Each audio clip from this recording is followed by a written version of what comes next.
Alam nyo ba na ang crayfish ay hindi lang basta kumakain ng kahit ano?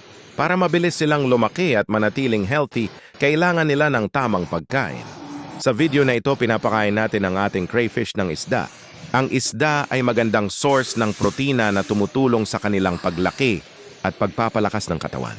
Bukod sa isda, maaari din silang pakainin ng pellets, gulay tulad ng kangkong at carrots, at iba pang natural na pagkain sa pond or aquarium. Mahalaga rin na huwag sobrahan ng pagpapakain. Bigyan lamang sila ng sapat na pagkain na kaya nilang ubusin sa loob ng ilang minuto para hindi madumihan ang tubig. Siguraduhin din na malinis ang tubig at may sapat na space ang crayfish para maging healthy at mabilis ang kanilang paglaki. Kung gusto nyo pang matuto tungkol sa pag-aalaga ng Australian Red Claw, crayfish at iba pang aquatic animals, follow nyo lang ang Crayfish Pulilan para sa mas marami pang tips at updates.